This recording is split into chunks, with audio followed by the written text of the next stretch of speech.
भक्तियुक्तान् सत्ताणमणकामणं पूरणे कप्ततरुं कामधेनुम् दुःखदोहगदारिद्रनिन्नासनं सिद्धचक्रं सया संतुने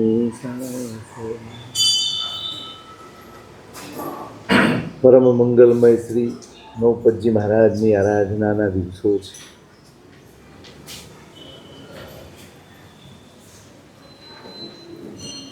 પ્રભુ શાસનની કોઈ પણ આરાધના એનું એકમાત્ર લક્ષ્ય હોય તમારી આત્માની શુદ્ધિનું લક્ષ્ય, તમારા અંતઃકરણની શુદ્ધિનું લક્ષ્ય હોય. આ શાસન કે આ શાસને ફરમાવેલી કોઈ પણ આરાધના એ લોકોત્તર છે, એટલા માટે કે અહીંયા આત્માની ચિંતા કરવામાં આવી છે. બીજે તમે ક્યાંય પણ જાઓ બધી જ ચિંતા જોવા મળશે. તમારું આ સારું થઈ જાય, તમારું આરોગ્ય સારું થઈ જાય, તમારો પરિવાર સારો થઈ જાય, તમારા જીવન, તમારી આજીવિકા આ બધું જ સારું થઈ જાય, એની ચિંતા જ્યાં જશો ત્યાં જોવા, સાંભળવા, જાણવા મળશે. પણ શાસનનો સ્પર્શ જે પામ્યો છે, શાસનનો સંપર્ક વાસ્તવમાં જેને થયો છે, ખરેખર એને જ શાસનનો સ્પર્શ થયો કહેવાય, જેને પોતાના આત્માની શુદ્ધિની ચિંતા જાગે. આત્મા તરફ દ્રષ્ટિ ન જાય કે આત્માનું લક્ષ્ય જાગે નહીં, ત્યાં સુધી આ શાસનની પ્રાપ્તિ પણ દ્રવ્યથી થયેલી ગણાય, ભાવથી શાસનની પ્રાપ્તિ થઈ ન. કઈ પ્રાપ્તિ તારક છે? દ્રવ્યથી શાસન મળે તે આપણને તારે, કે ભાવથી શાસનનો સ્પર્શ થાય તે તારે? અને એટલા માટે શાસ્ત્રકારો એમ સિદ્ધના 15 ભેદ કયા, 15 પ્રકારે સિદ્ધ થઈ શકે. ગૃહસ્થની અવસ્થામાં પણ સિદ્ધ થઈ શકે. આ વેશ નહીં, બીજો કોઈ વેશ ધારણ કર્યો હોય એ પણ અન્ય લિંગે સિદ્ધ થઈ શકે. તીર્થંકરની હાજરીમાં પણ સિદ્ધ થઈ શકે, એની પહેલા પણ સિદ્ધ થઈ શકે. બધું જ થઈ શકે. ક્યારે? એ ઘટના ક્યારે બને? શાસનનો સ્પર્શ બહુ મહત્વનો છે. એ સ્પર્શ થઈ જાય ને એટલે કામ થઈ. તમે આ વેશમાં છો કે કયા વેશમાં છો, આ દેશમાં છો કે કયા દેશમાં છો, તમે કઈ પરિસ્થિતિમાં છો, પણ આત્માનું લક્ષ્ય જાગી જાય એટલે સમજવાનું કે શાસનનો સ્પર્શ થઈ ગયો. પછી એના કલ્યાણને કોઈ બાધા નથી, કોઈ જ બાધા નથી. એટલે અન્ય લિંગે સિદ્ધ કેમ થાય?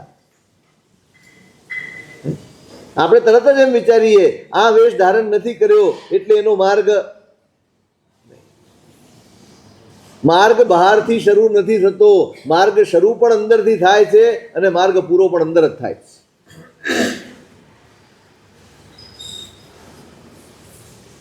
બસ હું પોતાના ભણી વળી જાઉં એ મોક્ષનો માર્ગ છે, અને પોતાને પામી જાઉં એનું નામ મોક્ષ છે. હું મારા ભણી વળી જાઉં, હું મારી જાતને ઓળખી જાઉં અને એ તરફ મારી દિશા થઈ જાય તો આ મોક્ષનો માર્ગ છે. અને હું મને પૂરેપૂરો પામી જાઉં, આ મોક્ષ છે. સંસાર પણ અંદર છે, મોક્ષ પણ અંદર છે. હું છું એ મોક્ષ છે. પણ મારી ઈચ્છાઓ, મારી એષ્ણાઓ, મારી તૃષ્ણાઓ, મારી આસક્તિઓ, મારા મોહ, મારું અજ્ઞાન, આ બધો સંસાર છે. એને ખસેડો એટલે મોક્ષ. બંને અહીંયા જ છે, ક્યાંય જ નથી. આપણે ખસેડવાની બદલે ઉમેરતા જઈએ, ખસેડવાના જ. ખસેડતા ખસેડતા ખસેડતા બહુ જ મહેનતનું કામ છે, બહુ જ સત્વ ફોરવવાનું, સત્વનું કામ છે. અંદર સ્ફોરય સ્ફાર પૌરુષમ બિભેષી યદિ સંસારાન મોક્ષ પ્રાપ્તિમ ચ કાંક્ષસી તદેન્દ્રિય જયમ કર્તુમ સ્ફોરય સ્ફાર પૌરુષમ. ઉપાધ્યાયજી મહારાજ જ્ઞાનસા બિભેષી યદિ સંસારા, સંસારનો જો તમને ભય લાગ્યો હોય તો પહેલી જરૂરિયાત એ છે કે મને સંસારનો ભય લાગવો જોઈએ. અહીંયા દુઃખ પણ દુર્ગતિનું કારણ છે ને સુખ પણ દુર્ગતિના કારણ કે સુખમાં આસક્તિ વધે છે, દુઃખમાં આર્ત ધ્યાન વધે છે. માટે સંસારના કોઈ પણ સુખ કે દુઃખ એ દુર્ગતિના કારણ છે, એ અનંત પરિભ્રમણના કારણ છે. બીક લાગે છે, સંસારનો ભય છે. સંસારના ભય વગર મુક્તિનો અભિલાષ જાગતો નથી. જેને જેલમાં ફાવી ગયું છે ને, પેલી વાર્તા આવે છે ને દ્રષ્ટાંત, પેલા કેદીઓ બધા છે, તમે સાંભળેલું થશે, તમે સાંભળશો એટલે યાદ આવશે. કેદીઓ છે ઘણા બધા અંદર, અને એક દિવસ કોઈ સુપરિન્ટેન્ડન્ટ આવ્યો છે, મોટો અધિકારી છે જેલનો, જેની પાસે બધી જ સત્તા છે. એને કોર્ટમાં ન જવું પડે, એને કોઈની સિફારિશની જરૂર નથી. એ જે નિર્ણય કરે એને બધાએ માન્ય રાખવું પડે. એ કક્ષાનો માણસ આવ્યો. ઘણા બધા કેદીઓ છે, પણ જે ઘણા જૂના કેદીઓ છે ને એમને બોલાવ્યા. ઘણા વર્ષોથી જેલમાં છે, એને એમ થયું કે આટલા વર્ષોથી છે, એમની કઈ ઈચ્છા હોય તો આપણે પૂરી. પૂછ્યું, ભાઈ બોલ, તારે શું જોઈએ? સાહેબ બહુ મચ્છર છે અહીંયા, ઓરડીમાં ફાવતું નથી. જો થોડીક મચ્છરદાનીની આ તે થોડીક વ્યવસ્થા થઈ જાય, ઓરડો સાફ સૂફી થાય ને તો થોડીક રાહતથી ઊંઘ આવે. ઊંઘ નથી આવતી. સારું, ઓર્ડર કરી દીધું, ભાઈ જાઓ. સાહેબ ખાવાના બિલકુલ ઠેકાણા નથી. બીજાને પૂછ્યું, કાંકરા આવે ને વાળ આવે ને કંઈક આવે છે અંદર. કંઈક રસોઈની વ્યવસ્થિત રસોઈ મળે, મારા ઘરેથી કોઈ આવીને આપી જાય એની બંદોબસ્ત કરી નાખો. ઘરની રસોઈ તો ખાવા મળે, વર્ષોથી આ કાંકરા ખાઈ ખાઈને થાકી ગયા. એને રજા આપી, ભલે જા તારા ઘરેથી રસોઈ મંગાવ. ત્રીજાને પૂછ્યું, સાહેબ હવે આટલા વર્ષોથી અહીંયા છીએ, હવે શરીરને થાક લાગે છે, અહીંયા કામ ઘણું કરાવવામાં.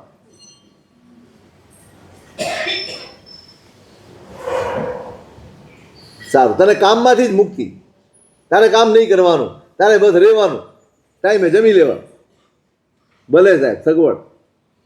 ચોથાને પૂછ્યું, સાહેબ મારે અહીંથી નીકળવું, મારે કોઈ સગવડ જોઈતી નથી, મારે અહીંયાથી મુક્ત થવું. આમાં કોણ ડાયો? હે, ચોથા નંબરનો ડાયો. હવે હું પૂછું આપણે કયા ક્રમમાં આવશું? અત્યારે તો 3માં છીએ આપણે, અત્યારે 3માં છીએ. એને ખબર છે આટલા વર્ષોથી જેલમાં છીએ, બહાર જઈને કાંઈ ખબર પડવાની નથી. કોઈ ધંધો નથી, ધાપો નથી, નોકરી નથી, કશું આવડત નથી, કશું ભણતર નથી, કશું જ નથી. બહાર જઈને શું, અહીંયા તો ખાવાનું પીવાનું અને ધારો એટલી સગવડ જો ઈચ્છે તો આની પાસે મેળવી શકે એમ છે, અને છતાં એને સગવડ નથી જોઈતી, એને મુક્તિ જોઈએ. અંદર એ બંધન લાગે ને તો છૂટવાનું મન થાય. હવે ત્યાં બંધન છે ને સગવડ માગવાનું મન થઈ રહ્યું. કઈ આના જેવી આપણી સ્થિતિ છે. સેમ આપણે સગવડ માગ્યા કરી. સાચું કહો, ભગવાન પાસે મુક્તિ ક્યારે માગી? હવે બસ થઈ ગયું. આ સુખથી ધરાઈ ગયા, દુઃખથી ધરાઈ ગયા, આ સંસારથી જ ધરાઈ ગયા. હવે નીકળવું જ. હવે બીજો કોઈ અભિલાષ નથી, કશું સુધારવું નથી. તમે સુધારીને જશો ને સુધારેલું રહેશે? તમે અહીંયા સુધારી લેશો તો શું ભવાંતરમાં જશો ત્યાં સુધારેલું જ મળશે? વિવેશી યદિ ભય લાગવો જોઈએ, સંસારનો ભય જાગે અને જો મોક્ષની અભિલાષા જાગે તો તદેન્દ્રિય જયમ કરતુમ સ્ફોર સ્ફાર પૌરુષમ, તારે આ બધી ઇન્દ્રિયો છે ને એને જીતવામાં પ્રચંડ પુરુષાર્થ કરવો પડશે. આ પ્રચંડ સત્વનું કામ છે.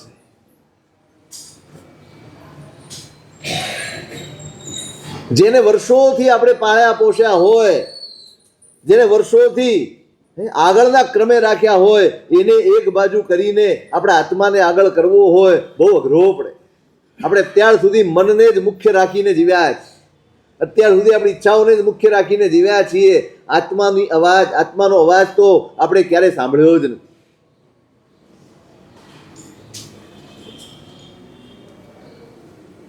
એટલે અહીંયા જ છે બધું જ. સંસાર પણ અંદર છે, મોક્ષ પણ અંદર છે.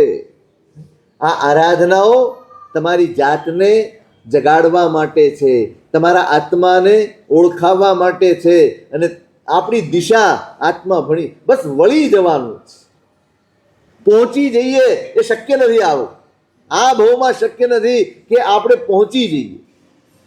આપણે માત્ર વળી જઈએ ને બસ એ વળવું જ સમ્યક દર્શન.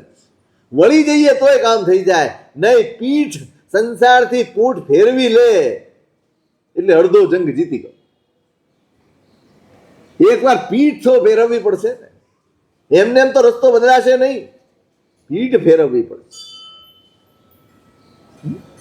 એટલે આ શાસનની કોઈ પણ આરાધના હોય, કોઈ પણ, આપણે કેવો ઉપયોગ કરીએ છીએ એને સાઈડ પર રાખીએ. જ્ઞાનીઓએ જે આરાધના બતાડી છે, નાનામાં નાની આરાધના હોય, ખાલી મિચ્છામી દુક્કડમ આપવા જેવી આરાધના હોય તો એ પણ, અને ચારિત્ર જીવન સ્વીકારવાની હોય તો એ પણ, દરેક આરાધનાની પાછળ એક માત્ર લક્ષ્ય છે.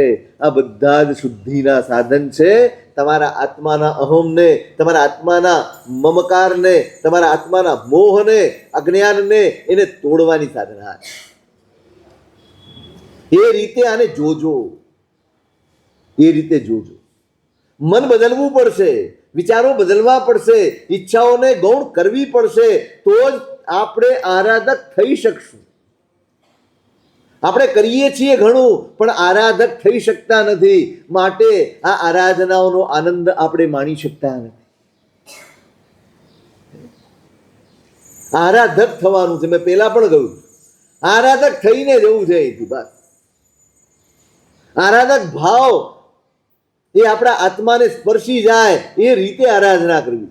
ભલે આપણે 12 મહિના નથી જ કરી શકવાના, એમ બિલ આપણી શક્તિ નથી. 12 મહિના કાંઈ રોજ તમે આટલા ખમાસના દઈ શકશો એ આપણી પાસે શક્તિ હોય તોય આપણી એટલી બધી ભાવના નથી. હા, દરેક જગ્યાએ શક્તિ નથી એમ કહીને બચાવ તો નહોત કરા. ઘણું બધું કરી શકાય એમ છે અને છતાંય આપણે કરતા નથી. એ હકીકત છે, વાસ્તવિકતા. ઘણો બધો કાળ આપણો પ્રમાદમાં જઈ રહ્યો છે. મોટા ભાગનો સમય પ્રમાદમાં પસાર થઈ જાય. કેમ હોળી પછી છૂટી જાય? મને એમ કહો, કેમ છૂટી જાય? સાવ કશું જ પ્રતીક રૂપે પણ આપણે ન કરી શકીએ એવું ખરું? આ 9 પદની આરાધના રોજ પ્રતીક રૂપે પણ ન કરી શકીએ એવું ખરું? ચલો આખા 70 ખમાસણા તમે ન આપો, 50 ખમાસણા તમે ન આપો, જે મોટા મોટા ભાંગા છે ખમાસણા તમે ના આપો, પણ પ્રતીક રૂપે આ તત્વોની આરાધના આપણે જીવનમાં ઉમેરી શકીએ ખરા કે ના ઉમેરી? કેમ નથી કરતા? આપણે એવું માની લીધું કે 9 દિવસ જ 9 પદની આરાધના નથી, બાકી આપણે દરેક આરાધનાને એના એક ચોકટામાં ગોઠવી દીધી છે, બસ એનાથી બહાર નહીં. આ વારંવાર કરવાનો ઉદ્યમ એટલે જ કરવાનો છે કે આ આરાધના તરફનો મારો ભાવ, મારો ઝુકાવ વધતો જાય અને જીવનમાં આ આરાધના વળાતી. એટલા માટે વારંવાર કરવાની. કેમ ખૂબ સિઝન હોય તમારી, ધમધોકાર ગરાકી હોય, કેટલો 12 મહિના હોય આવું? એકાદ સિઝન આવે કે હા ચલો એ ટાઈમે તમારી પાસે ખૂબ ગરાકી હોય, તમે વિચારો કે સાહેબ વર્ષ દિવસનું આ દિવસોમાં જ અમે કમાઈ લઈએ, પછી દુકાન બંધ કરતા હશો, પછી ઓફિસે જવાનું બંધ કરતા હશું ને આપણે. નહીં સાહેબ, જે કમાણી જાય બંધ થોડી કરા. ભલે આવે સાવ સ્લેક સિઝન હોય, તમને ખબર છે કે આજે કોઈ નથી જવાનું, તો જાઓ કે ન જાઓ.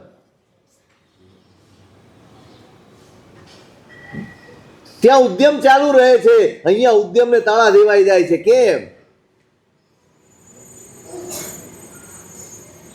આ મંથન જાગવું જોઈએ. કેમ હું છોડી દઉં છું? કેમ? કદાચ તપ છૂટી જાય, આપણે રોજ તપ ન કરી શકીએ, પણ આરાધના એક 15 મિનિટ, 20 મિનિટ, અડધો કલાક, શું આપણા જીવનમાંથી આટલું આપણા આત્મા માટે કાઢી શકાય? એટલી આપણી સમજણ નથી વિકસી.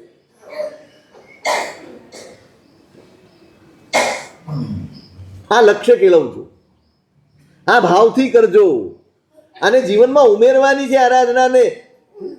બસ આ જ આરાધના છે. મેં પહેલે દિવસે પણ કહ્યું, ગઈકાલ સુધી 2 તત્વની ઉપાસનાના દિવસો હતા, અરિયંત પદ અને સિદ્ધ પદ. એ આપણી મંજિલ છે. શું છે?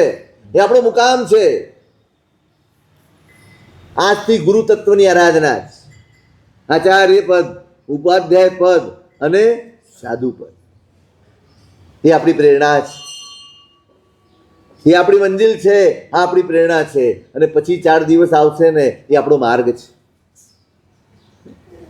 ક્યાં ચાલવાનું છે, શું કરવાનું છે, અને કોની જેમ ચાલવાનું છે, અને ક્યાં પહોંચવાનું.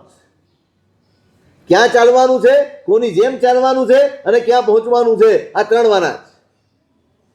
ક્યાં પહોંચવાનું છે એની વાત આપણે 2 દિવસ કરી. આપણી મંજિલ એ છે, આપણે પોતે, અને એનું નામ જ સિદ્ધ છે. આપણું હોવું એનું નામ સિદ્ધિ છે. આપણા સિવાય કશું જ ન હોવું એનું નામ સિદ્ધિ છે. અત્યારે આપણા સિવાય બધું છે. આપણે છીએ કે નહીં એ સંશય છે. આપણે છીએ? કોણ છે અત્યારે? અત્યારે આપણી ઓળખાણ શું? તમને કોઈ પૂછે કે તમે કોણ, તો તમે કઈ ઓળખાણ આપશો? આજે જે મળી છે એ, કે તમે વાસ્તવમાં જે છો તે? તમારું શું? તો કઈ વસ્તુ ગણાવશો તમારામાં જે વાસ્તવમાં તમારી છે, કે કર્મ સત્તા થકી તમને મળી છે તે? કઈ ગણાવશો? એ જ ગણાવશું જે મળ્યું છે. એનાથી જ આપણને આનંદ આવે છે, અને બીજા પૂછનારા એવા જ મળે છે. તો કોક દાડો કોઈ ગુરુ મહારાજ પૂછે તો કઈક જવાબ આપજો સારો. કોણ ભાઈ, ક્યાંથી આવ્યા? કેજો સાહેબ, આ જાણવા તો આવ્યો છું આપની પાસે. કેજો આ જ જાણવા આવ્યો છું. કોણ છું ને ક્યાંથી આવ્યો એ મને જ નથી ખબર. આટા મારીએ છીએ, ઓળખાણ વગરના આટા મારીએ છીએ. અમને હજી અમારી ઓળખાણ થઈ નથી. હજી તો અમને કોઈ પરિચય જ નથી. હવે હું કોણ ને મારું શું, ક્યાંથી આવ્યો ને ક્યાં જવાનો, આચાર્ય સૂત્રની શરૂઆત જ આનાથી કરી. પેલો પ્રશ્ન જ આ થવો જોઈએ. હું કોણ છું, ક્યાંથી આવ્યો છું, એની ખબર નહીં હોય ને તો ક્યાં જવાનું છે સૂઝવાનું જ નથી. તમને ખબર પડે. હવે માણસ જરા ઘેનમાં હોય અને સડક ઉપર આમથી તેમ આટા મારતો હોય, એને પોતાને ભાન ન હોય કે હું ક્યાં ચાલી રહ્યો છું, કયા રસ્તા ઉપર છું, કોણ છું, બધું ભૂલી જાય કે નહીં? પેલો ચડાવીને નીકળ્યો હોય, પછી કોઈ પૂછે કોણ છે, ઘણી વાર તો એવા જવાબ, હું તો જવાહરલાલ નહેરુ છું, હું તો ફલાણો છું, હું તો ઢીકણો છું. કંઈ પણ પરિચય આપે, તમે માનો ખરા? ન માનો. કેમ? એમ કે મારું ઘર છે, તમે માનો? તમારા જ ઘરે આવીને ઉભો રહે એમને કે મારું ઘર છે. તો કારણ તમને હોશ છે, તમને ખબર છે કે આ જે કરે છે ગરબડ. જ્ઞાનીઓ હોશમાં છે, આપણે હોશમાં નથી. આટલો જ ફરક છે આપણામાં ને જ્ઞાનીઓમાં. આટલો જ ફરક છે. આપણે હોશ વગર જીવીએ છીએ એટલે લવારા કરીએ છીએ. હું ફલાણો, હું ઢીકણો, હું આવો, હું તેવો, ને મારું તો આ માન ને મારું આ સન્માન. જ્ઞાનીઓને હસવું આવે છે, આ બિચારો લવારા કરે. બીજું શું થાય? લવારા જ છે ને. આ શું છે?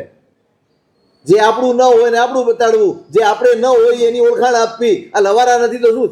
આ પેલો કરે એને શું કહેવાય? વાતચીત કહેવાય કે લવારા કહેવાય? લવારા જ કહેવાય. તો આપણે કરીએ એને શું કહેવાય?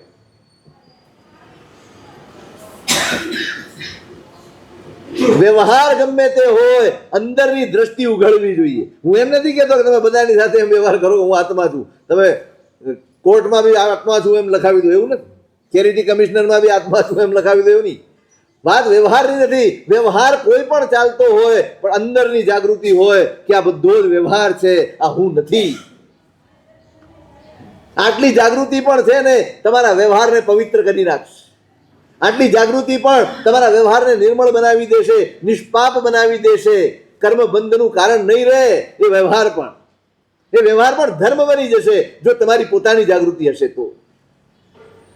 આટલું તો કેળવી શકાય ને.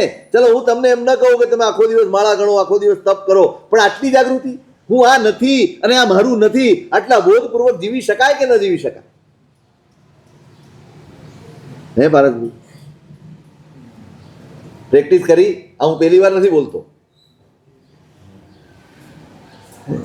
કરો, પ્રેક્ટિસ કરો. ફરજિયાત હોવું જોઈએ પોતાની જાત માટે કે નહીં, આ બોધ સાથે જ જીવવું. જે વ્યવહાર ચાલી રહ્યા છે મારી સાથે નથી થતા.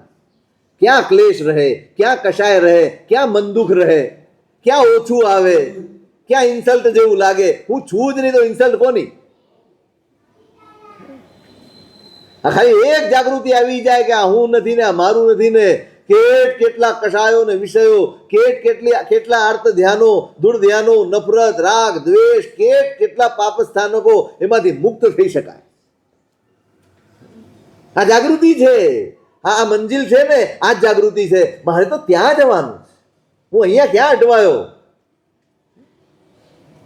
તમે સ્પીડમાં જતા હો, તમારા મુકામ તરફ આગળ વધતા હો, અને રસ્તામાં ક્યાંક જરાક આમ તેમ થઈ જાય અને કોઈક તમારી સામે ઝઘડો કરવા ઊભો રહે, તમે એમ કહો ભાઈ મૂકને યાર, આપણે આગળ જવું છે. કોઈ કરતા હો તમે મૂકને યાર, આપણે આગળ જવું છે, હું ઝઘડો કરવા ઊભો રહે. હાલ, આવું તો બધું હાલ્યા જ કરે. આપણે નીકળ્યા છીએ પ્રવાસ ઉપર નહીં, યાત્રા ઉપર નીકળ્યા છીએ. આપણે પોતાના સુધી પહોંચવા માટે આ સિદ્ધ પદ ને અરિયંત પદ એ આપણી મંજિલ છે, એ આપણું લક્ષ્ય છે. આ આરાધના કરીને આપણે લક્ષ્યને સ્પષ્ટ કરવાનું. આ લક્ષ્ય બંધાઈ જવું જોઈએ. અરિહંત પદ અને સિદ્ધ પદની આરાધના કરીને આપણા અંદર ગાંઠ બંધાઈ જવી જોઈએ કે આ લક્ષ્ય સિવાયની કોઈ મારી આરાધના હવે નહીં હોય. મારી યાત્રા એ ભણીની જ હોય, મારા વ્યવહાર પણ એવા હોય જે એને શોભે, લક્ષ્યને શોભે.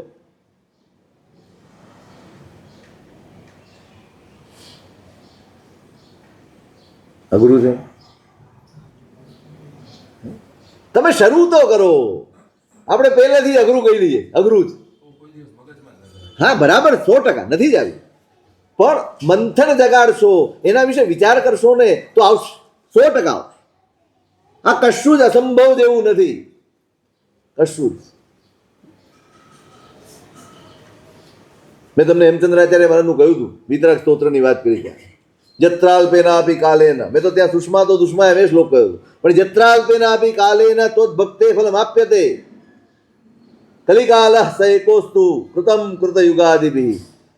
ભગવાનને એમ કહે છે કે ભગવાન થોડા જ કાળમાં, યત્રાલ્પેનાપી કાલેન, તમારી ભક્તિ કરીએ અને થોડા જ કાળમાં ફળી જાય એવો કોઈ કાળ હોય તો આ કલિકાળ. થોડા જ સમયમાં તમારી ભક્તિનું ફળ જો ચાખવા મળે તો આ કલિકાળ છે. મારે કૃતયુગ ને ત્રેતા યુગ ને દ્વાપર યુગ, એની સતયુગ, મારે કોઈ યુગની જરૂર નથી. કૃતમ કૃત યુગાદિભિ, મારે એકે યુગની જરૂર નથી. મને તો કલિકાલ પણ માફક આવી ગયો. મારે તો સુષ્માથી દુષ્મા અવસર પુણ્ય નિધાનોજી, પેલું મહાવીર સ્વામીનું સ્તવન છે ને, મારે તો સુષ્મા કાળ કરતા આ દુષ્મ કાળ મળ્યો છે ને, અવસર પુણ્ય નિધાનોજી, મારા માટે તો પુણ્યનો અવસર છે. હું તો હરખાઉં છું કારણ કે તમે મળ્યા. બહુ દોષો દોષહીનાત ત્વત્ત કલિરશોવત વિષયુક્તો વિષહરાત ફણીન્દ્ર ઇવ રત્નતા.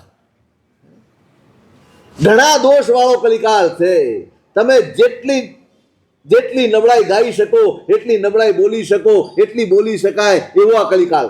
બહુ દોષો, ઘણા દોષ વાળો, અને છતાંય આ કલિકાળ સારો છે. કેમ?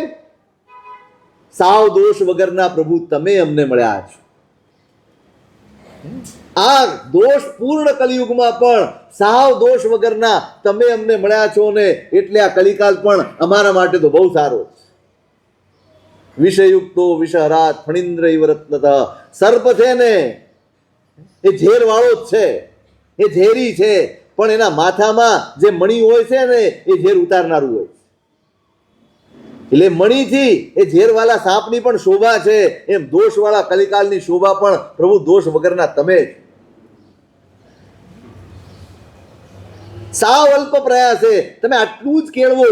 ધીમે ધીમે ધીમે જેમ જેમ તમને ટેવ પડતી જશે, જેમ જેમ તમે એનો અનુભવ કરતા જશો, એમ એમ તમારા અંદરમાં આનંદ અનુભવાશે. અને આ ભક્તિ છે પરમાત્માની. એમ નહીં માનતા કે દેરાસર રહીને જ ભક્તિ થઈ શકે. જે ક્ષણે તમે આ મારો આ હું નથી અને હું જતું કરું છું, એ જતું કરવાની ક્ષણ મેં કહ્યું, એ જતું કરવાની ક્ષણ એ જ પરમાત્માની ભક્તિ છે, એ જ ભક્તિ છે. મારું નથી, ભલે ને બે વસ્તુ એ લઈ ગયો, ભલે એને મને પાછી નથી આપી, મારું નથી. બહુ અઘરું પડશે. આ હું બોલી ગયો એટલું સહેલું નથી ને આપણે સાંભળી લીધું એટલું એ સહેલું. પણ આજે શરૂ કરશો ને તો તમને 6 મહિને 12 મહિને એના પરિણામ અનુભવવામાં આવશે. શરૂઆત બહુ અઘરી હોય છે. શરૂઆત બહુ પ્રવેશ. બસ આરાધના કરીએ છીએ કેમ? દર વખતે અરિયંત ને સિદ્ધ અને રોજ અહીં આવો. અરિયંત સ્વરૂપે સિદ્ધ સ્વરૂપે ભજો છો ને ભગવાનને, બંને સ્વરૂપે. પરિકર હોય તો અરિયંત સ્વરૂપે અને પરિકર ન હોય તો તમારી ધજા પણ એ જ કે છે. ધજા ઉપરથી ખબર પડી જાય કે અંદર પરમાત્મા અરિયંત સ્વરૂપે બિરાજમાન છે કે સિદ્ધ સ્વરૂપે બિરાજ. વચ્ચે જે પટ્ટો હોય એ સ્વરૂપે હોય, લાલ હોય તો સિદ્ધ સ્વરૂપે, સફેદ હોય તો અરિયંત સ્વરૂપ. રોજ ભજીએ જ એટલા માટે કે મારું લક્ષ્ય મારા આત્માને અંદર ઉતરી જાય, આત્મસાત બની જાય મારું લક્ષ્ય. એટલે આરાધના. આ 2 દિવસ આરાધના દેવ તત્વની એટલા માટે કરવા કે આ તમારી મારી મંજિલ છે એ મારા આત્મા સુધી પહોંચી જાય. અને પછી આજથી કોની ઉપાસના છે? ગુરુ તત્વની ઉપાસના છે, જે આપણી પ્રેરણા છે. મંજિલે પહોંચવું છે અને માર્ગની આરાધના કરવી છે, પણ એ માર્ગ ઉપર ચાલવું કેમ? એનો આદર્શ કોણ છે? આજે આચાર્ય પદની આરાધનાનો દિવસ છે. પદની આરાધના આપણી આચાર શુદ્ધિ માટેની આરાધના, આ પ્રાર્થના છે. આચાર્ય પદની ઉપાસના કરતા કરતા કરતા કરતા હૃદયમાં ભાવ આવવો જોઈએ, અમારા જીવનમાં આચાર શુદ્ધિ વધે. આચાર્ય એ આચારના પ્રતીક છે, એ આચારના આદર્શ છે. પડીમાં વહે વળી તપ કરે, ભાવના ભાવે બાર, નમીએ તે આચાર્યને પાળે પંચાચાર. પડીમાં વહે વળી તપ કરે. અરે આચાર્ય થઈ ગયા એટલા માત્રથી કશું નિશ્ચિંત થઈ જવાતું નથી, નિરાતે બેસી શકાતું નથી. સતત ઉદ્યમ કરવો પડે છે ભાઈ, સતત ઉદ્યમ. જવાબદારી ગમે તેટલી હોય પણ ચારિત્ર્યની રક્ષા માટે, આત્માની સુરક્ષા માટે, આત્માના હિત માટે સતત ઉદ્યમ કરવો પડે આચાર્યને પણ. કારણ કે સાધક અવસ્થા જ, સિદ્ધ અવસ્થા નથી. પ્રયત્ન સતત કરવો પડે. પડીમાં વહે વળી તપ કરે, એ આળસી ન જાય. બહુ ખૂબ જવાબદારીઓ હોય, સંઘની હોય, આની હોય, તેની હોય. મેં જગતગુરુનું આપણે વાત કરી ત્યારે મેં કદાચ કહ્યું હતું, યાદ નથી. આખા જીવનમાં જગતગુરુનો સ્વાધ્યાય કેટલો? તમે કોઈ એમનું ચરિત્ર વાંચ્યું હોય? સુરેશ્વર અને સમ્રાટ વિદ્યા વિજયજી મહારાજ, આ આપણા ધર્મસુરી મહારાજ કાશીવાળા, એટલે આમ મહુવાના, એમના શિષ્ય હતા વિદ્યા વિજયજી મહારાજ. એમણે લખેલું છે સુરેશ્વર અને સમ્રાટ. એકદમ ઓથેન્ટિક ગ્રંથ છે. સુરેશ્વર એટલે જગતગુરુ હીરસુરી મહારાજ અને સમ્રાટ એટલે સમ્રાટ અકબર. એ આખું ચરિત્ર વાંચો, વારંવાર કહી રહ્યો છું, વાંચો. કેટલો સ્વાધ્યાય આખા જીવનમાં? 4 કરોડનો સ્વાધ્યાય છે એમ.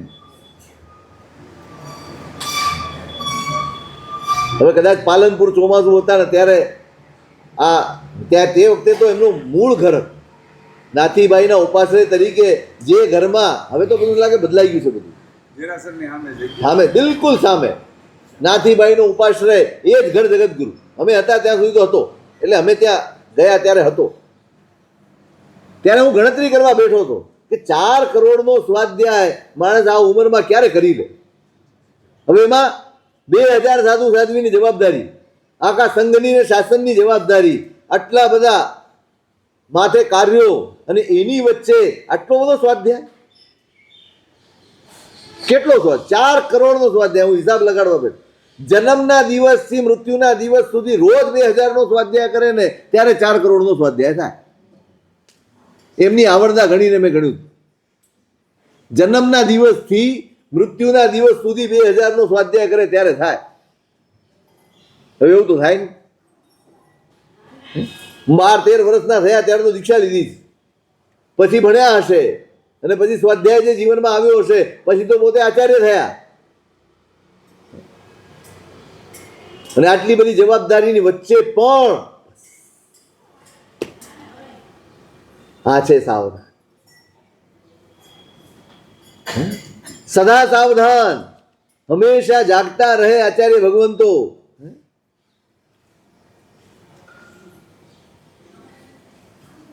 પોતાના આત્માને સતત પુષ્ટ કરતા રહે. પુણ્યની બોલબાલા ચારે બાજુ હોય, લોકો વાહ વાહ કરતા હોય, લોકો ઉચકીને ફરતા હોય, લોકો પડ્યા બોલ ઝીલતા હોય. પુણ્યનો પ્રભાવ દેખાય ત્યારે સત્વની વધુ જરૂર પડે છે. જ્યારે પુણ્ય ચરમ પર હોય ને ત્યારે સત્વ એનાથી પણ ઉપર હોવું જોઈએ, તો જ માણસ આ પુણ્યના રસ્તે લપસી ન જાય. અકબર જેવો અકબર રીજ્યો હોય, ધાર્યા કામ કરાવી શકે. મેં દાખલો કહ્યો હતો તમને. પેલા ઉપાધ્યાય શાંતિચંદ્રજીએ કહ્યું, સાહેબ એવું માગી લો ને કે બધાય મને માને, બધા ગચ્છવાળા આપણે અધીન થઈ જાય, વાર્તા પૂરી થઈ જાય. એ પહેલી ને છેલ્લી વાર એમના મોઢા ઉપર ગુસ્સાની રેખા જોઈ હશે. આવા હલકા વિચાર, આવા ક્ષુદ્ર વિચાર. સહુ પોતાના ક્ષયોપશમ પ્રમાણે આરાધના કરે છે, એની આરાધનાની અનુમોદના હોય, એને આપણે અધીન કરવાના ન. આપણે સામ્રાજ્યવાદી નથી.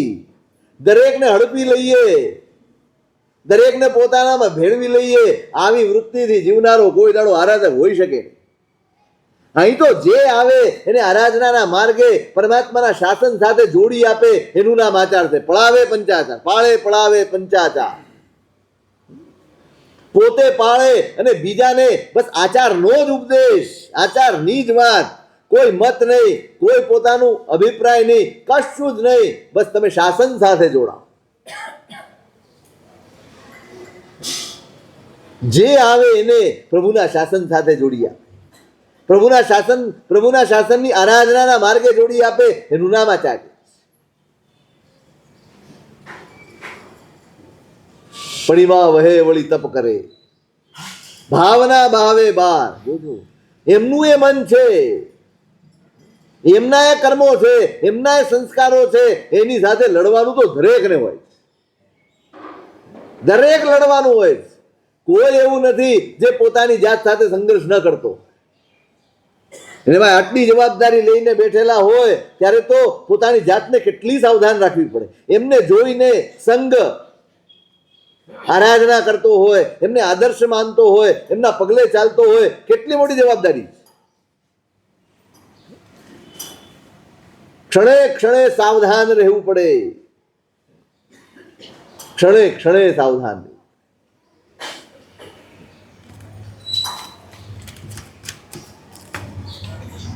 નમીએ તે આચાર્યને પાળે પંચાચાર.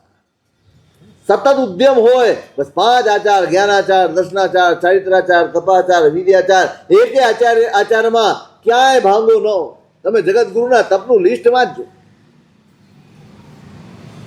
આ કક્ષાએ બેઠેલો માણસ કેટલી તપની આરાધના કરે, કેવી 2,000 ઉપવાસ, 2,000 આંબીલો, 2,000 ઉપવાસ. કેટલા વર્ષ થાય? જીવન આખું આચારમય જીવન. એટલે જ આચાર્ય પદની આરાધના કરો ને, આવા મહાપુરુષોને નજર સામે રાખીને આરાધના કરો, આવા મહાપુરુષોને અંતરમાં બેસાડીને આરાધના કરજો. બસ આપના જેવી આચાર નિષ્ઠા, આપણાથી આપણા જીવનમાં જેટલી શક્ય હોય એટલી એ આચાર નિષ્ઠા મારામાં આવે. ક્યાંય શિથિલતા ન હોય તોય જ્યારે પણ શિથિલ બનવાનું જ. સંસ્કાર છે અનાદિકાળના. ક્યારેક ને ક્યારેક, ક્યાંક ને ક્યાંક ગડબડ થવાની જ, ઈચ્છાઓ જાગવાની જ છે, બધું જ થવાનું છે. તે વખતે હું શું કરીશ? હાથ વગું રાખવાનું છે. આ બધું આ આરાધના એટલા માટે છે કે આ બધા સાધનો જ, આ દરેક પદ એનું સ્મરણ એ તમારી સાધના છે, અને એ તમારું સ્મરણ એ તમારું સાધન છે કે તમને બચાવી લે. જે ક્ષણે તમારા મનમાં કોઈ દુર્વિકલ્પ આવે, કોઈ નબળો વિચાર આવે, એ જ ક્ષણે કોઈક આચાર્ય ભગવંતની છબી તમારી નજર સામે આવે, કોઈક આચાર્ય ભગવંતનો આચાર તમારી સામે આવે, અને તમારું હૈયું ગદગદ થાય. રે જે મહાપુરુષોની પૂજા, જે મહાપુરુષોની ઉપાસના કે જે મહાપુરુષોની આરાધના આપણે કરીએ છીએ, એમને અનુરૂપ ન હોય એવું મારા જીવનમાં ન જ હોવું. બચાવી લે ને, બચાવી લે કે ન બચાવી? આ તમારા હૈયે રમી જાય ને એટલા માટે આરાધના કરવાની છે. એને રમાડજો, એને તમારા હૈયે સ્થાન આપજો. જ્યારે જેની જરૂર પડે તે ત્યારે સામે આવીને ઊભા રહી જાય. આપણું આદર્શ સામે આવી જાય સંસારની કટોકટીમાં, ભાઈ અહીંયા નથી રહેવાનું, માથાકૂટમાં નથી પડવું, મૂકો પંચાર. આચાર્ય પદની આરાધના નજર સામે આવે, નહીં ઢીલા નથી જ પડવું. મન તો બધું જ કહેશે, મન તો એને ગમે એ તરફ આપણને ખેંચવાનો જ છે, પણ મારે નથી ખેંચાવું. આચાર નિષ્ઠા માટે, આચારની શુદ્ધિ માટે કેવા કેવા ગુરુ ભગવંતોએ આચારના આદર્શ આપણી સામે મૂક્યા છે ને, આપણી કલ્પનાના. ધર્મગોસ્તુરી મહારાજ, દક્ષિણા ધોરી મહાપુરુષ, આખા સંઘને એમના માટે એટલો બધો અભાવ છે, એમને સર્પ કરડ્યું, ઈલાજ કરવાની ના પડી. હવે આજે રહીને કાલે આ દેહ પડવાનો જ છે. હવે આના માટે થઈને હું વિરાધના કરું કેમ ચાલે? સંઘ આખો એક પગે થઈ ગયો. સાહેબ આપ, આ શાસનનું શું, આ સંઘનું શું, અમારું શું? આપ નિષ્પ્રિય છો, પણ અમને આપની જરૂર છે ભાઈ, અમને આપની જરૂર છે સાહેબ. અમે તો આપની આંગળી પકડીને હજી તો પાપા પગલી માંડીએ છીએ. આગળનો રસ્તો કેમ કાપશું? આપના આધાર વગર ખૂબ આગ્રહ કર્યો, ઉપાય તો બતાડવો જ પડશે. સંઘ છે, સંઘને ઓળંગાય નહીં. જ્યારે સંઘમાં એ ગરિમા હોય ત્યારે એમને આવીને ઉભા ન રહી જતા. એ ગરિમા મેળવજો પેલા. નાણા દુહાઈ દે, સાહેબ અમે સંઘ છીએ. એ દુહાઈ ન દે, બોલે ને ત્યાં સમજાઈ જાય. નેમિસુરી મહારાજનો કાયદો, સંઘ કે અથવા નગર શેઠ કહી દે તો પછી એને ઓળંગતા નહીં. છેલ્લું ચોમાસું મારા સાહેબે ત્યાંથી પધાર્યા વઢવાણથી, ચોમાસું કરીને 2004નું, પછી પ્રતિષ્ઠા કરી બોટાદમાં, અને પછી કદમગીરી પધાર્યા, અને પછી કહી દીધું હવે મારે ક્યાંય નથી જવું, મારે કદમગીરીમાં જ રહેવું, ક્યાંય નથી જવું, બસ મારે અહીંયા જ છેલ્લો સમય કાઢવો. એમને ખ્યાલ છે મહુવામાં જિનાલય બંધાઈ ગયું, તૈયાર થઈ ગયું હતું, આવ્યો સંઘ. સાહેબે કહ્યું કે મારી ભાવના છે કે મારે અહીંયા ચોમાસું. ના સાહેબ, દેરાસર થઈ ગયું, આપને પ્રતિષ્ઠા કરવાની છે. સાહેબે તરત જ કહી દીધું મારા હાથે પ્રતિષ્ઠા થવાની નથી.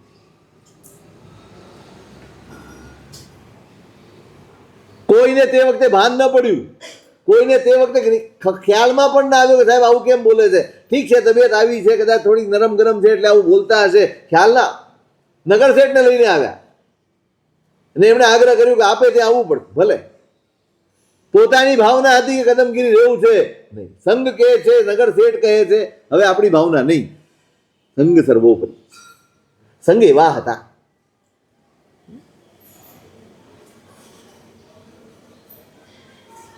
ખૂબ વિનંતી કરી, ઉપાય તો બતાડવો જ પડશે. એટલે આચાર્ય ભગવંતે કહ્યું કે ભાઈ આવતીકાલે સવારે આ નગરના દરવાજામાંથી એક કઠિયારણ નીકળશ, લાકડાનો ભારો લઈને નીકળશ, અને એ લાકડા બાંધેલા હોય ને, એક ઝાડના વેલથી બાંધેલી હશે, એ વેલ તમે લઈ આવો. એને ઘસીને એનો રસ લગાડશો તો આ ઝેર ઉતરી. રાવકો રાજીના રેડ થઈ ગયા. પેલી આવી બરાબર, જે ટાઈમ કહ્યો હતો, જે કયા થાય એ પ્રમાણે જ આવી બરાબર. રાવકો એને ખુશ કરી દીધી, આખો ભારો લઈ લીધો, તું ભારો આપે. અને પેલી વેલ લઈ ઘસી અને આચાર્ય ભગવંતને લગાડી દીધી કે અને સાહેબ નિરોગ. આટલી વિરાધના થઈ. આચાર્ય ભગવંતના હૈયામાં હાહાકાર છે કે મારા લીધે, મારા એક શરીરને માટે થઈને એકેન્દ્રિય જીવની આટલી વિરાધના કરી, હવે આજ પછી જીવું ત્યાં સુધી 6 વિગઈનો ત્યાગ.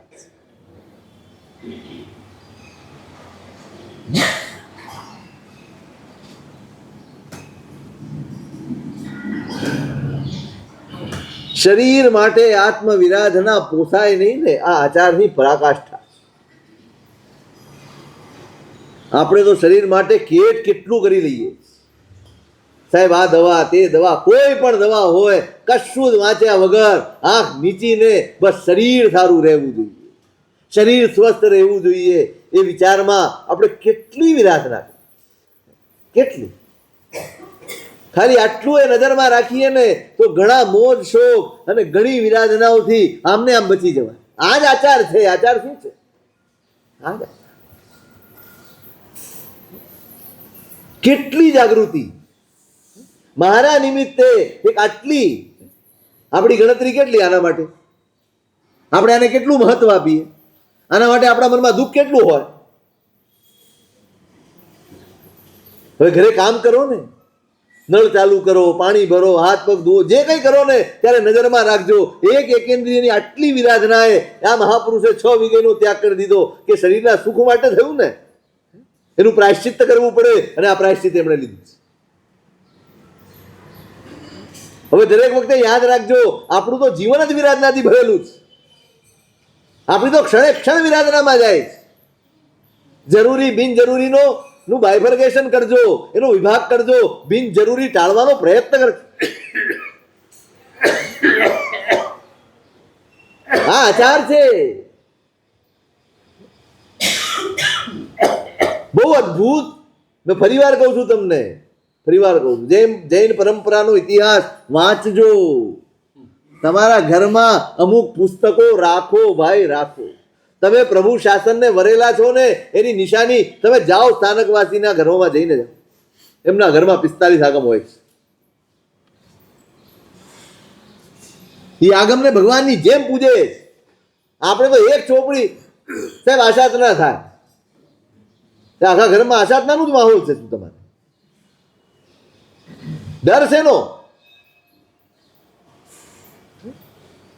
મને તો હમણાં ભાવેશભાઈએ કીધું, ખુશ થઈ ગયું. લાઇબ્રેરી છે, 2500 ચોપડીઓ છે. શ્રાવકનું ઘર 2500 ચોપડી કઈ મેળ ન ખાતો, પણ હકીકત હોવું જ જોઈએ. તમે શ્રાવકનું ઘર છો, આગમ તમે વાંચી નથી શકતા, પૂજા તો કરી શકો કે નહીં? એને ઘરમાં રાખીને ભાવના તો ભાવી શકો કે નહીં?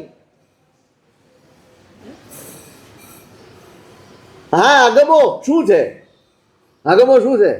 આચારનું માર્ગદર્શન જ છે ને, જીવનનું માર્ગદર્શન જ છે, આત્મા ભણી જવાનું માર્ગદર્શન જ છે. તો એ આપણને મળે. આપણા જીવનમાં પણ એ બધું ઉતરે અવતરે, એટલા માટે પૂજા કરવાની, ભાવના ભાવવાની છે. બેસો બે એવરી ડે ની સામે.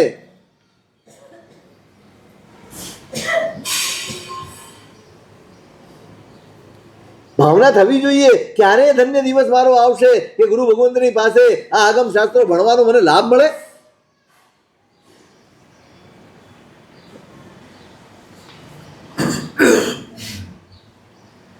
વાંચો, થોડુંક વાંચો. આ જૈન પરંપરાનો ઇતિહાસ 4 ભાગ છે એના. મહેનત કેટલી કરેલી ત્રિપુટી મહારાજ, એ પણ ધર્મસુરી મહારાજ. ધર્મસુરી મહારાજના એક એક સાધુ, તમે તો કોઈને નહીં જાણો. આ ત્રિપુટી મહારાજ, જ્ઞાન વિજય મહારાજ, દર્શન વિજય મહારાજ, ન્યાય વિજયજી મહારાજ, આ વિજય વિજયજી મહારાજ, જયંત વિજયજી મહારાજ, વિજય ઇન્દ્રસુરી મહારાજ, પુરાતત્વવિદ, એવા એવા ધુરંધર શિષ્યો હતા એમના, આપણે જાણતા નથી કોઈ. પણ આ ત્રિપુટી મહારાજનું લખેલું છે આખો ઇતિહાસ, ક્રમશઃ થયેલા ગુરુ ભગવંતો, થયેલા રાજાઓ, થયેલા શ્રાવકો, બધું જ અંદર આવી ગયું.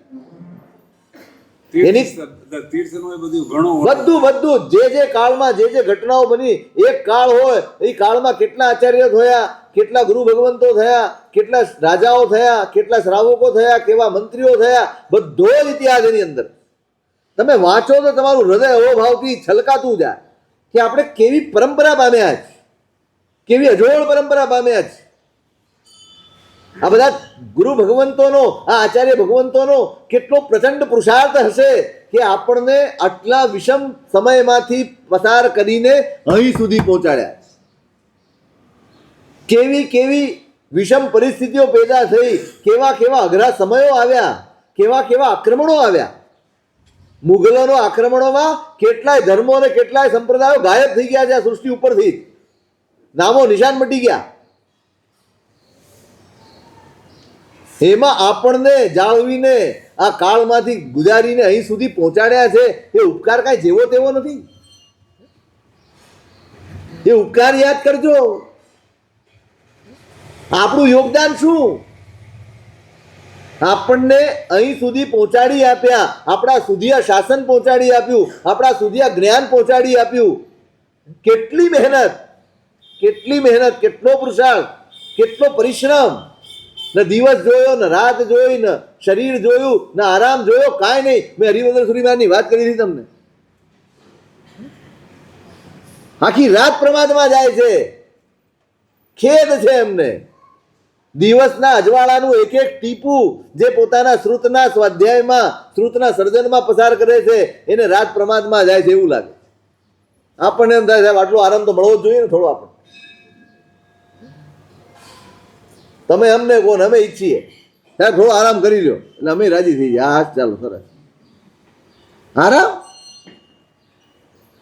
જે ઋણ માથે છે ને એનું સ્મરણ આવે ને તો ઊંઘ ઉડી જવી જોઈએ.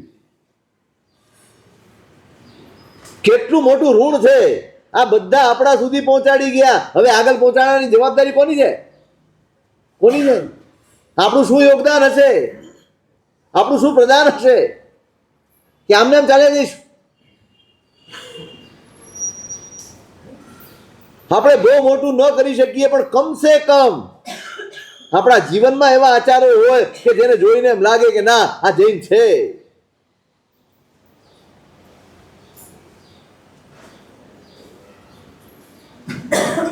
શ્રી કૃષ્ણ પ્રેમ કરીને એક સંત થયા. એમણે એક જગ્યાએ લખ્યું છે કે જેને જોઈને કૃષ્ણનું સ્મરણ વીજળી પેઠે તમારા ચિત્તમાં જવું કે એ સાચો વૈષ્ણવ છે. વૈષ્ણવની વ્યાખ્યા આપી છે. પેલા નરસિંહે ગાયું છે, વૈષ્ણવ જન તો દેહને કહીએ જે પીડ પરાઈ જાણે રે. ચાલો આ પહેલો જ ગુણ છે. બીજાની પીડા, જેને પોતાની પીડા લાગે એ વૈષ્ણવ કહેવાય. તો જૈન કોને કહેવાય? ઉપાધ્યાયજી મહારાજે પદ લખ્યું છે, જૈન કહો ક્યું હોવે પરમ ગુરુ, જૈન કહો ક્યું હોવે. વાંચો તો ઘણું છે. થોડોક સંપર્ક વધારો, થોડોક આખા દિવસમાં થોડોક ટાઈમ કાઢો. તમારા તો આ ભરતભાઈ હાથ વગા છે, એને કોણ તો ઘણી ચોપડી આપશે. કેટલું બધું વાંચે છે ને, વાંચે છે ને. હવે સાહેબ પેલા અરે ઉંમર બરાબર પણ આટલું વાંચ્યું છે તો આટલી ખબર પડે ઘરે જ. હવે તો ભરતભાઈ કે મારા સાહેબ કે આપણે તો હરખું જ ને બધું. આ વિદ્યાનગર છે ને, ખરેખર વિદ્યાનગર બનાવો ને, ખરેખર તો બનાવો, ક્યારેક તો બનાવો. એમ અમને એમ થાય કે ના અહીંયા ખરેખર પછી એ લોકો જ આવશે જેને ખરેખર સ્વાધ્યાયમાં રસ હોય. તમારે આવે એટલે ગુરુમાં એટલે કહી દેવાનું, સાહેબ અમારે સ્વાધ્યાય કરવો છે, અમારે શીખવું છે, અમારે ભણવું છે, અમે આપણો ટાઈમ ખાઈશું. હા, બીજી કોઈ પંચાયત નહીં કરીએ, બીજી કોઈ વાતચીત નહીં કરીએ, કોઈ માથાકૂટ નહીં કરીએ, કશું જ ન જોઈએ. બસ આપની અનુકૂળતા હોય એટલું અમને નવું એકાદ ગ્રંથ ભણાવીને જાઓ. અમારામાં થોડીક સમૃદ્ધિ ઉમેરીને જાઓ, પછી જુઓ તમને કેવો આનંદ આવે છે, કેવો અહોભાવ. આપણને મેં કાલે પરમ દિવસે પણ કહ્યું, અહોભાવ કેમ નથી? ઓળખાણ નથી, અરિયંત પ્રત્યે નથી, સિદ્ધ પ્રત્યે નથી, શાસન પ્રત્યે નથી, જોઈએ તેવો અહોભાવ નથી, કારણ કે ઓળખાણ નથી. જેમ જેમ વાંચશો ને તેમ તેમ આનંદ આવશે. પ્રભુ તુજ શાસન અતિ ભલું, જગ નહીં કોઈ તસ સરખું રે, તેમ તેમ રાગ વધે ઘણો, જેમ જેમ જુગતી શું પરખું રે. ઉપાધ્યાયજી મહારાજ, પ્રભુ તુજ શાસન અતિ ભલું, પ્રભુ તારા શાસનની તુલના થાય એવું આ દુનિયામાં નથી. જગ નહીં કોઈ તસ સરખું રે, તેમ તેમ રાગ વધે ઘણો. પ્રભુ જેમ જેમ જુગતી શું પરખું, જેમ જેમ હું ભણતો જાઉં છું, જેમ જેમ હું જાણતો જાઉં છું, જેમ જેમ હું તર્ક લગાડું છું, બુદ્ધિ લગાડું છું, તેમ તેમ મારો અહોભાવ દિવસે ને દિવસે વધતો જાય. કેવી કેવી અદ્ભુત વાતો, કેવી કેવી અદ્ભુત પ્રતિભાઓ આ શાસનને અહીં સુધી, આપણા સુધી આવું લોકોત્તર શાસન પહોંચ્યું છે. આપણે આ બધા મહાપુરુષોના ઓશિંગણ છીએ. એ વાંચો, કેવા કેવા મહાપુરુષો થયા, કેવો કેવો સંઘર્ષ કર્યો છે, કેવા કેવા કાળ હતા અને કેવી કેવી પ્રભાવકતા હતી. એક જ મિશન હતું, બસ પ્રભુનું શાસન મને મળ્યું છે ને આગળ વધારું. હું એ કહેતો હતો, હરિભજન સુરી મહારાજે પોતાના હકની ઊંઘ પણ જતી કરી. કોના માટે? કે મને જે મળ્યું, જેનાથી મારી પરિણતિ સુધરી, જેનાથી હું બદલાયો, એ આગળ વધવું જોઈએ, એ સૌને મળવું જોઈએ. એમણે એક ગ્રંથ લખ્યાનો ઉત્સવ કર્યો નહોતો. કેટલા લખ્યા? દરેક 100 કર્યો હોત તો કેટલા ઉત્સવ થાત? 14 ઉત્સવ થાત. એમના માટે તો પ્રભુ શાસન મળ્યું એનાથી મોટો ઉત્સવ કયો હોય? પ્રભુનું શ્રુત જ્ઞાન મળ્યું, આ જ ઉત્સવ. એ શ્રુત સમજણ પડીને એ જ ઉત્સવ, અને હું આપી શકું છું એ જ ઉત્સવ. એક જ માગ્યું છે, એક જ વસ્તુ.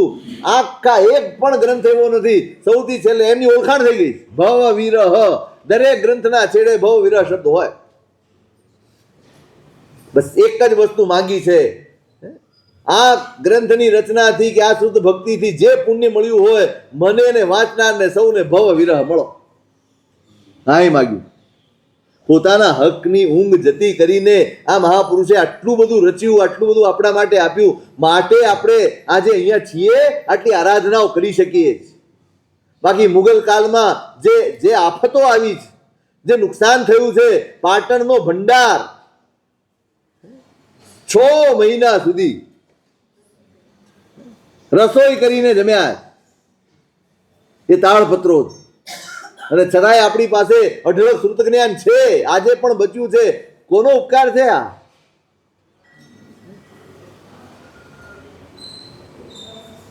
આ મહાપુરુષોને બીજું કાંઈ આપણે કરી શકીએ નહીં. પણ આજે આચાર્ય પદનો દિવસ છે, આ તો નીકળ્યું એટલે કહું કે આવા મહાપુરુષો વાંચજો. જૈન પરંપરાનો ઇતિહાસ તમારા ઘરમાં હોવો જોઈએ. હમણાં બીજી ચોપડી કઈ ગઈ હતી મેં હમણાં ભૂલી જાઉં. હે, સુરેશ્વર અને સમ્રાટ વાંચો. હા, વિદ્યા વિજય આવી તો ગઈ. એ વિજય ઇન્દ્ર સુરી મહારાજની વીર વિહાર મીમાંસા નામની એક નાનકડી ચોપડી છે, સાવ નાનકડી. પરમાત્મા મહાવીરે ક્યાં ક્યાં વિહાર કર્યો એનો આખો નકશો આપ્યો. આખું ઐતિહાસિક પુરાતાત્વિક રીતે સંશોધન કરીને કયો ક્ષેત્ર હતું, ક્યાં ગયા હતા, ક્યાંથી ક્યાં વિચરે, આખું. બહુ નાનકડી ચોપડી છે. મને લાગે 50-60 પાનાની ચોપડી હશે, વધારે નહીં હોય. હે, સૌ નાની ચોપડી. વસાવ લોકપ્રકાશ નું તમે નતા કીધા, આખું લોકપ્રકાશ એ કહીશ, આગળ આવશે. તો બીજા જ્ઞાનનું દિવસ આવશે ત્યારે કહીશ. પણ મુખ્ય મુદ્દો એ છે કે આ મહાપુરુષોએ શાસનને અહીં પહોંચાડવા, આ શાસન જ્ઞાનના પાયાથી રચાય. આ બધા જ આચાર્ય ભગવંતોએ પ્રચંડ પુરુષાર્થ કર્યો છે. અને આ તાકાત એકલા પુણ્યની નથી, બરાબર યાદ રાખજો. એકલા પુણ્યથી શાસન નથી ચાલતો. જ્યાં આચાર નથી ને ત્યાં બધું ભપકા હોય છે, આગળ વધવાની સામર્થ્ય નથી હોતું. શાસનને આગળ વધારવું હશે તો આચાર નિષ્ઠા જોઈશ, તમારામાં પણ અને અમારામાં પણ. બંને પક્ષે આચારની નિષ્ઠા, આચાર પ્રત્યેનું સમર્પણ અને આચારની શુદ્ધિ એ અવશ્ય જોઈશ. એ વિના હું એમ માનું કે શાસનને આગળ વધારી દઈશ નહીં. જ્યાં આચાર હશે ને ત્યાં એકતા હશે. ત્યાં પછી સાથે વરઘોડા કાઢવાની જરૂર નહીં પડે. આટલા સંઘના વરઘોડા ને આટલા લોકોની ભેગી પરસદા કોઈ જરૂર નથી. જ્યાં હૈયું એક થઈ ગયું ત્યાં બધું એક જ હોય. આચારની શુદ્ધિ વગર શક્ય નથી.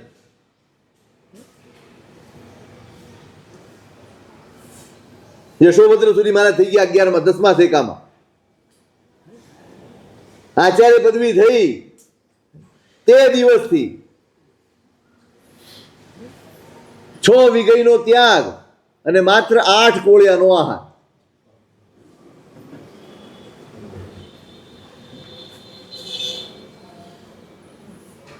અમે તો લાડ કરીએ, સાહેબ આટલો શ્રમ કરો તો આ લેવું પડે ને તે લેવું પડે. લે શું લેવું પડે? કેમ એ નહીં કરતા હોય? એ કશું નહીં કરતા હોય? એ તો આપણા કરતા. આપણે તો કાંઈ નથી કરતા. આપણે તો ખાલી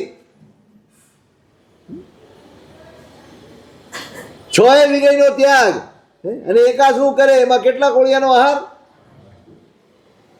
હવે વીઘઈનો ત્યાગ હોય એટલે તમારી જેમ ભજીયા ને લાડવા તો આવે જ નહીં ને. 8 કોળિયામાં શું ખાય? આ જે આચાર છે, આ જે આચાર નિષ્ઠા છે ને, એના લીધે આ શાસન અહીંયા સુધી પહોંચ્યું છે. એ બળ છે અહીંયા. પુણ્ય જોઈએ પણ પુણ્યની સાથે આચાર. પુણ્ય હોય ને એકલું તો કદાચ તમે જાહો દલાલી કરી શકો, પણ પાયો મજબૂત કરવા માટે તો આચાર. બહારનો શણગાર એ પુણ્ય કરી શકે, પણ પાયામાં સિંચન કરવાનું કામ એ આચારથી. આ બધા જ ગુરુ ભગવંતો અને એમનો આચાર, એના લીધે આજે આપણે અહીંયા સુધી પહોંચ્યા. માનદેવ સુરી મહારાજ નાડોલ ગયા છો? નાડોલ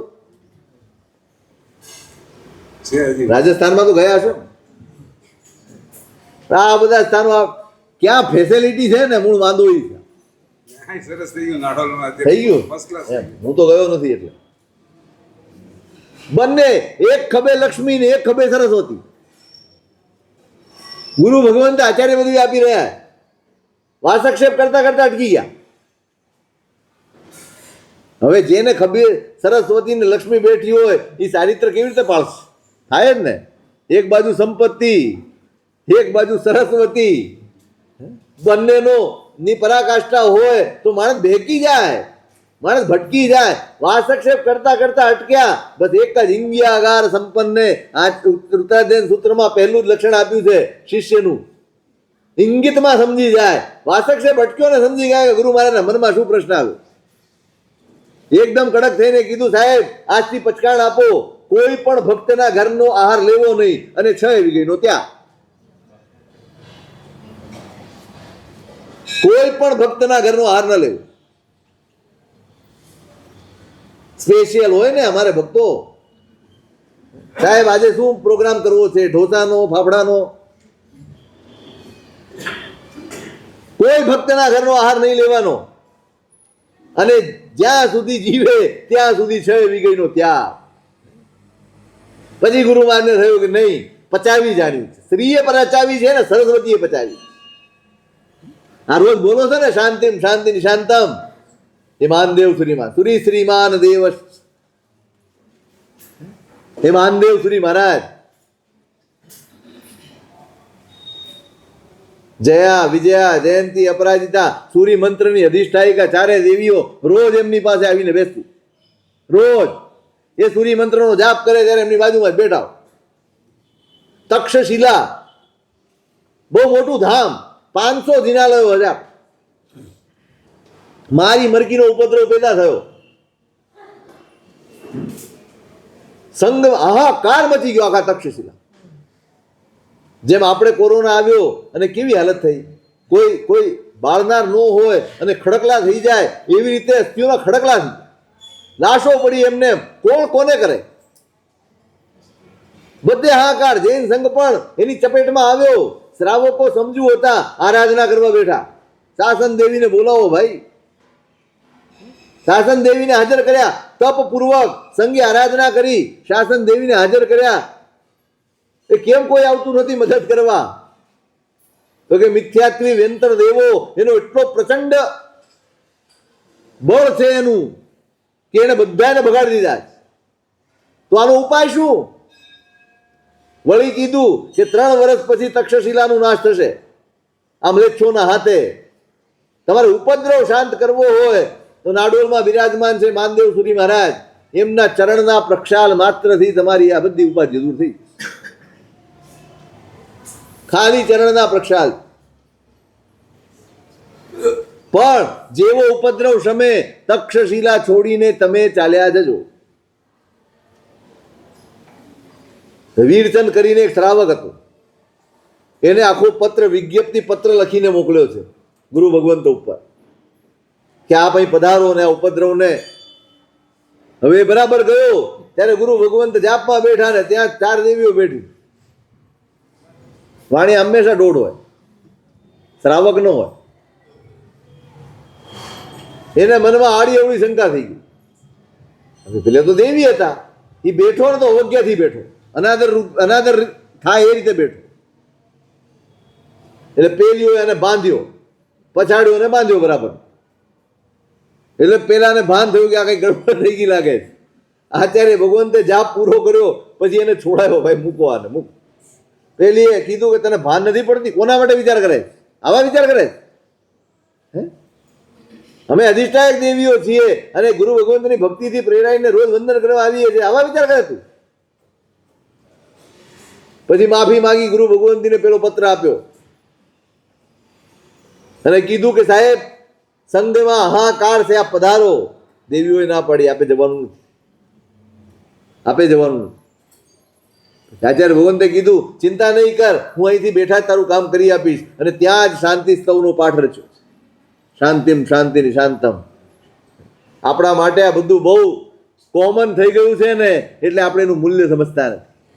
કેટલે ભટકીએ છીએ અને કેટલા વાનામાં ભટકીએ છીએ. કેટલું એ ઘરમાં ટીંગાડ્યું હશે તમે, જેને બી તકલીફ હશે. હાથ વગા સાધનો છે. ત્રીજે પણ ઉક્તની રચના એમણે કરી, વેંતરોના ઉપદ્રવને દૂર કરવા માટે. આ શાંતિની રચના કરી, માત્ર કીધું છે આનું જળ છાંટી દેજો. એ રથ લઈને ધારાવડી કરી છે, એ શાંતિનું જળ કરી અને રથ જ્યાં જ્યાં ફરતો ગયો એમ એમ એમ એમ તત્ક્ષણ તે જ ક્ષણે મારી મરગીના બધા જ ઉપદ્રવો શાંત. આજે પણ એ જગ્યા છે નાડોલમાં, એ પથ્થર છે ત્યાં, એ સ્થાન છે એમનું. અને ત્યાં જે કોઈ પણ જાય છે એના બધા મનોવાંછિત પૂરા થાય. બનાવજો પ્રોગ્રામ, આમાં તો બની જ જશે.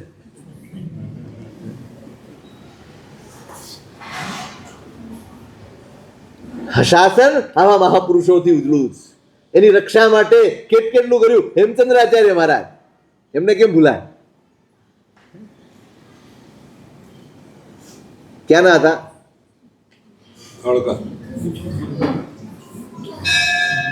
ધોળકા નહીં, ધંધુકા. ગયા છો ધંધુકા?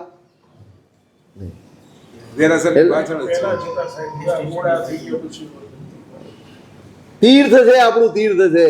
જે માટીમાં હેમચંદ્રાચાર્ય મહારાજ પેદા થયા એ આપણા માટે ગુરુ તીર્થ. ત્યાં ઉતરો તો ખરા એકાદ વાર જઈને. એમને કોઈ નિશાની નથી આજે એમની આપણી પાસે, પણ એ ગામ છે આજે. 3.5 કરોડ, કેટલા? 3.5 કરોડ શ્લોકની રચના. કલ્પના તો કરો, 3.5 કરોડ ક્યારે રચાય? ક્ષમતા કેવી પ્રચંડ ક્ષમતા. 700 લઈ આવો રોજ કામ કરે એમની પાસે. 700 લઈ આવો, એના ગ્રુપ હોય 1 2 3 4. અને આચાર્ય ભગવંત 4-5 ગ્રંથો એક સાથે લખાવતા હોય. અહીંયા પાઠ બોલે, ઓરા લઈ આવ ધારી લે, પછી આગળ જઈને બીજા ગ્રંથનો, ત્રીજા ગ્રંથનો, ચોથા ગ્રંથનો, આમ બોલીને અહીંયા આવે એટલે પાછું અનુસંધાન ચાલુ. પૂછવું ન પડે આપણે ક્યાં અટક્યા છે ને કયા ગ્રંથનું ચાલે. એ અદભુત દ્રશ્ય. કેવું દ્રશ્ય હશે, કેવું દ્રશ્ય હશે, કેવી જ્ઞાન ઉપાસના. એટલે આજે આપણે આટલા સમૃદ્ધ છીએ, આટલા ગૌરવથી આપણે જીવી શકીએ છીએ. એની પાછળ આ બધા ગુરુ ભગવંતોનો, આચાર્ય ભગવંતોનો ફાળો. આજે આરાધના કરો, આઈમ્બિલ કરો, ખમાસના દો, જે પણ કરો વિધિ, યાદ રાખજો આ મહાપુરુષ. પ્રાર્થના કરજો, અમે આપના જેટલું તો ન કરી શકીએ, પણ આપ જે કરી ગયા છો ને એને સાચવી લઈએ તોય ઘણું. આપે જે આપી ગયા છો એને આગળ વધારવામાં એક નાનકડો હિસ્સો પણ અમારો હોય તો બહુ સારું. ભગવાન આટલી જ પ્રાર્થના છે કે અમારા જીવનમાં આવો આચાર આવે. બસ અમારી આચાર નિષ્ઠા, અમારું આચારનું સમર્પણ, અમારી આચારની શુદ્ધિ, આટલી જ અમારી આપની પાસે પ્રાર્થના છે અને આ જ અમારું યોગદાન હશે. આનાથી વિશેષ તો અમારી પાસે ન પુણ્ય છે, ને શક્તિ છે, ને જ્ઞાન છે. પણ આચારથી પણ અમે યોગદાન આપી શકીએ. પાયામાં થોડુંક એક ગ્લાસ પાણી હું પણ રેડી જાઉં, આ શાસનના પાયાને મજબૂત કરવામાં મારા આચાર રૂપે હું પણ પ્રદાન કરું, એવી પ્રાર્થના સાથે આજની આરાધના પછીની આરાધના ઉગ્ર અધિકારો છે.